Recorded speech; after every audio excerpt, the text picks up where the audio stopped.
mbokk internet yu Sénégal live ñu ngi leen di nuyu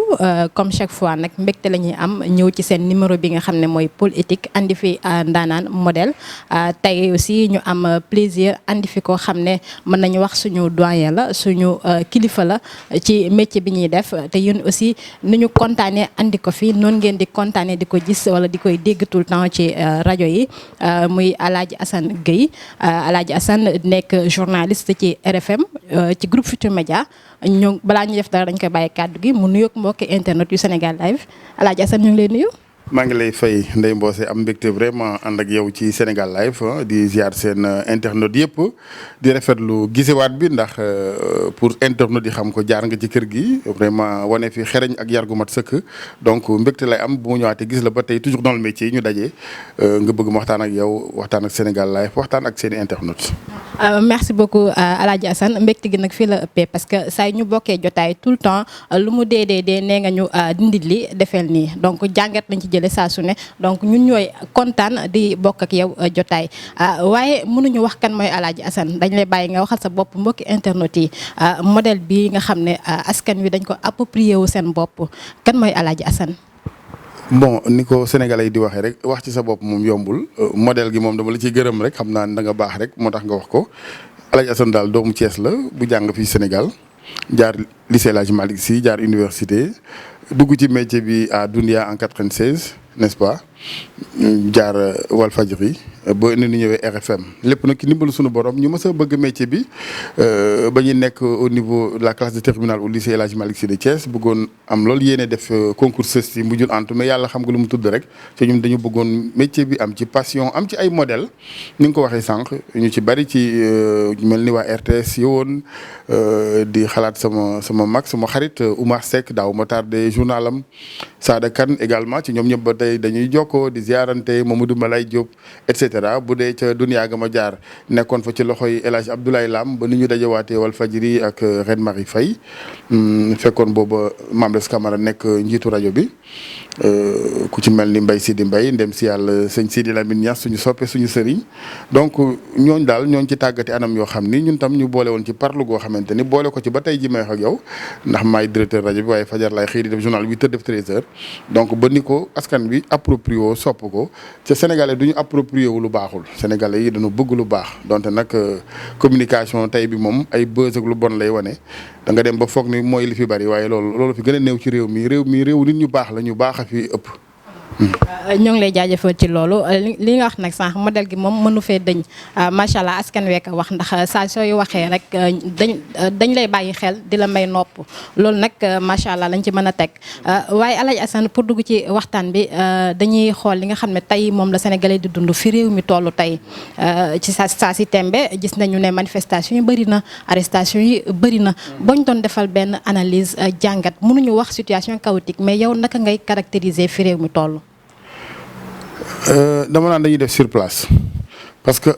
bu fekkee ni daf nga nekkoon ci métier bi fi Abdou Diouf nekkee nee na ko sunu borom defalee 2000 mu fekk ñu Walfadjri alternance am la première alternance au Sénégal Abdoulaye Wade ñëw ba 2012 ni Macky Sall ñëwee. tu as l'impression que boobaak léegi dañuy wër benn garab gi rek demunu dikkunu ci wàllu démocratie laa bëgg a wax. dem nañ ci wàllu infrastructure dem nañu ci wàllu koom bi mais ci wàllu démocratie c'est très regrettable que li xew bërki démb ci Ndakaaru xewati fi waaw waxoon nañ fi loi Ousmane Ngom wax fi ay dragon tas ndaje ca Colobane moom lañ defati rek tas ndaje meneen biir dëkk bi donc tu as l'impression que on ne bouge pas te loolu li ko waral mooy dialogue bu mené à un consensus moo fi amul sénégalais yi bëgg nañ wax naan dañuy dialogue rek yi ni mais tant que amuñu consensus juboo ci lenn li nga xam ne mooy doon yoonal gi ci biir politique parce que politique moom football am day am règlement soo amul règlement gaañante day am mais règlement bu il faut aussi ñu juboo ci boo gisee àddina ñuy def ay tournoi de football ay mondial football arbitre tas ñëpp ñibbi dañoo juboo ci règle yi loolu nag moo amagul Sénégal bu subaa ñu ne parrainage ginnaaw suba ñu ne est-ce que duñu dindi vote direct nangam sangam la mairie il faut que nag et je pense et j'espère que cette fois-ci peut-être ce sera la bonne avec l'actuel dialogue bi ñuy def nii surtout sur le plan politique ñu juboo ci ay règles bu ko defee yooyu ay grenade ki dóori liifa ki civilu di jël ay nit di yóbbu ci kaso bi yooyu dakk ci réew mi parce que nag ku yokkul yaa wàññi may fàttali rek ne mbokki internet yi Alaaji Assane waxee wut kàddu juriste waxee wut kàddu constitutionnaliste ci laaj bi may bëgg a laaj moo tax ma di ko wax arrêté Ousmane Ngom Alaaji Assane ban contexte la ñëwee ci réew mi ak itam ndax contexte boobu mu ngi valable ba tey ñu ngi la koy laaj parce que nekk nga journaliste témoin. yaa ko wax duma juriste mais amul benn contexte bu mu ñëwee c'est des vraiment position politique rek Sénégal ni ko wolof di waxee rek ku njëkk a yeewu sa morom ni ko defaru waatal. moi je pense que loolu rek la ñu fi ne tey gis nga ku lay newoon tey jii ak lan ñu doon dig ca Colobane ci ban fay dajee yor seen i mer gàddoog yooyu tey dinañ ñëw arrivé à ce point doo ko gëm ñeneen ñi ñëw ëllëg di nga ne waxoon naa la ko tey noonu lay demewaat tant que l'intérêt personnel est là à gérer moo tax ma ne il faut que ñu am un arbitre central je ne peux pas être très prétentieux mais mun nañ dem ba am lu xeetoog la ne États-Unis benn constitution boo xam ni kenn dootu ko mun a dandal loi yoo xam ni kenn dootu ko mun di nekk tailleur rek di ko daggee sa mesure nu mu la jotee boo ñëwee solal keneen bu mu yëmbax et cetera donc pour man loolu rek la ak tëradi la parce que ku ne boo ñëwee luy pérenniser sa pouvoir ngay gën a yittewoo que luy pérenniser les institutions en elles-mêmes. manifestation yi ñuy interdire du tey aussi am nañu ay jeunes yoo xam ne dañoo déterminé wu ne dañ koy def bu ñu demee mu am ay jàmbaarloo lan nga jàpp jouir de ses droits la wala braver la loi. non il faut jouir de ses droits tout en respectant la loi aussi parce que am réew aussi mënuñ la ko dénk ay kilifa nga ne marche leen fu mu leen neexee jaar leen ci biir hôpital yi dugg leen palais bëtt ca buntu sarale ba jàll non non quand même loolu ku la ko wax tey nekk opposant ab naafeq la parce que bu faloo suba du bëgg ku ko defal loolu donc am réew day am aussi ak tëralin am ay yoonal am ay garde-fou on est d'accord mais encore faudrait-il qu'on se mette d'accord autour de cela man pour man waxtaan ba juboo ci leen rek laa xam mais pas braver loi yuñ tëral de toutes les façons état bu am fu la du seetaan kenn di braver loi. mais dem marche fi nga xam ne mooy place de l'indépendance aussi ndax yoon war na koo mën a tere. non faut pas nga def fixation ci place de l'indépendance wala Colobane wala neneen parce que ni ñu teree indépendance keroog la ñu accepté Colobane keroog. waaw Colobane ñoom amuñu ñu war a nelaw amuñu ay malade ñoom amuñu ñu war a dox seen soxla et pourtant dañ fa bàyyi nit ñi dox fa keroog c'est parce que yëf yi bu fekkee da nga bëgg ku nekk au gré de tes intérêts ngay waxee réew mi du jóge fii mu taxaw tey pour que man muy yow di keneen bu ñuy wax ñuy wax pour l'intérêt général mais tant que ñu ngi particulariser ces intérêts là problème rek mooy am. mais gis nañ aussi fan yee passé ay manifestants ñëw ba li nga xam ne mooy palais bay laal grille palais bi jafe-jafe yooyu noonu ci suñu réew mi est-ce que war nañ mën a toll foofu bay jàmbaarloog ñi nga xam ne ñooy suñuy force de défense ci buntu palais de la République. bon pour xëy na symbolique bi la nit ñi di regretter yenn yi mais man je pense que ni aussi boo nekkee ci réew. nit ñi am yaakaar ñu ne pétrole feeñ na gaz feeñ na nga ne 2020 année sociale ou 2019 boo nee damay yokk courant bi mais c'est évident que nit ñi dinañ xultu ku ne nag booy xultu ak jàmbat na nga koy defee mais état da nga fi nekk pour apporter des solutions aux problèmes pas pour en rajouter mais nit ñi danañ ñaxtu bu fekkee ni nañuy dundee neexu leen nañuy dundee gis nañ ci tawat d'autant plus que léeg-léeg te demande même est-ce que état bi aussi du parfois ni muy demander askan wi naan serrer la ceinture warul di ci xalaat boppam moom le train de vie de l'état les caisses noires là ou supposées caisses politiques xaw ma nu ñu ko tuddee noonu fonds politique mais nan ñoom tam nañ serrer la ceinture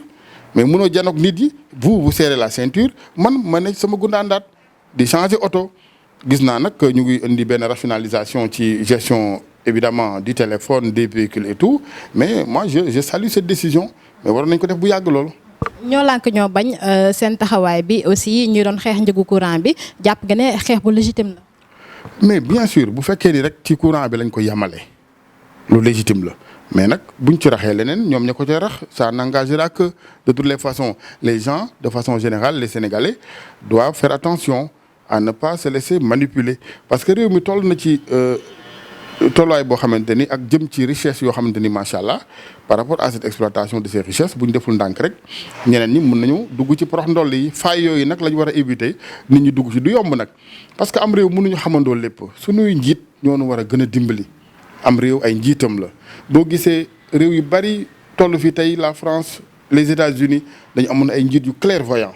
c'est-à-dire que mën nañ ko sax indi ci niveau diine ji fii Sénégal boo gisee Tivaouane Touba feneen mel ni mu mel tey dañ am ay xalif généraux yoo xam ni dañ doon gis lu sori.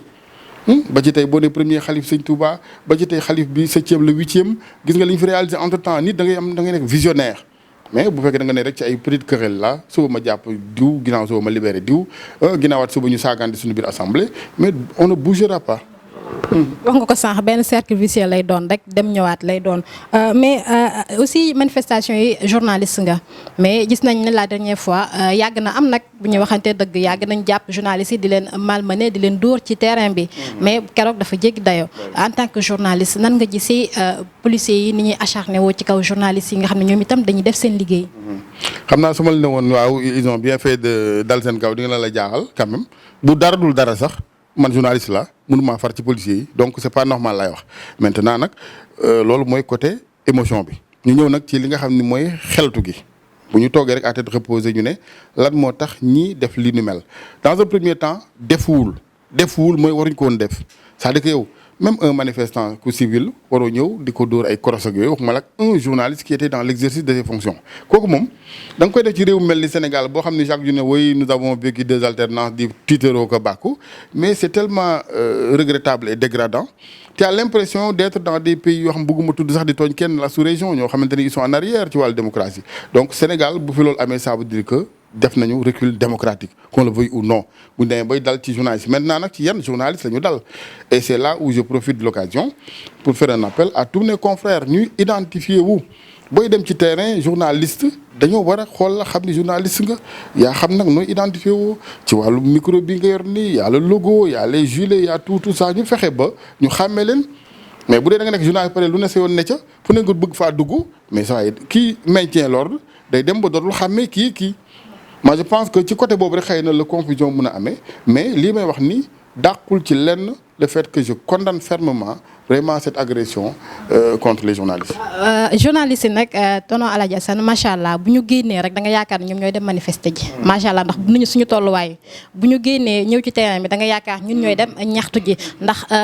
ñi fiy woote ne ay journalistes lañu ay reporters lañu bëri nañu ba de telle sorte que policiers yi seen bopp bu duñu ràññee ku bokk ak ku bokkul foofu noonu lan nga yaakaar noonu lañ mën a def ba assainir li nga xam ne mooy suñu secteur bi. mais c'est le rôle de l'État ñu ngi def nañu un nouveau code de la presse léegi mu des ñu appliquer ko bu ko defee xëy na laa wax de mais gis nga mbir doo bàyyi ba mu yegg fenn fii li am ci journalisme moo am ci yeneen métiers yi moo am ci mbalit mii nuy wax tey bàyyi ba Sénégal fépp nekk sën ñu ne tey jii lañ ko bëgg a raxas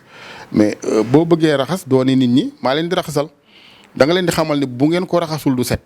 c'est-à-dire que y a le langage de la vérité qu'il faut tenir aux gens les responsables de la presse buñ ci jógul presse bi du assainir parce que autant l'État peut avoir sa volonté d'assainissement mais les patrons de presse vont voir ces patrons ñan la ñuy recruter ci rédaction yi par rapport à leur cahier de charge tu as un cahier de charge qui est là bu la ni diw nga nombre de professionnels yi nga war a am sa rédaction lii nga leen war a fay convention bi lii la mais boo bëggee lu yomb ba nga fay nit ñi ay fukki junni ay 30 000 francs bien évidemment tu vas tomber sur des gens yoo xam ni loolu mooy seen valeur bu ko defee nag ñu génn ci mbedd mi toj dëkk bi mbaa ñu joxe benn information bu daal di indi fitna dans un village wala kii ñu ne woy la presse non tout le monde est responsable dans cette situation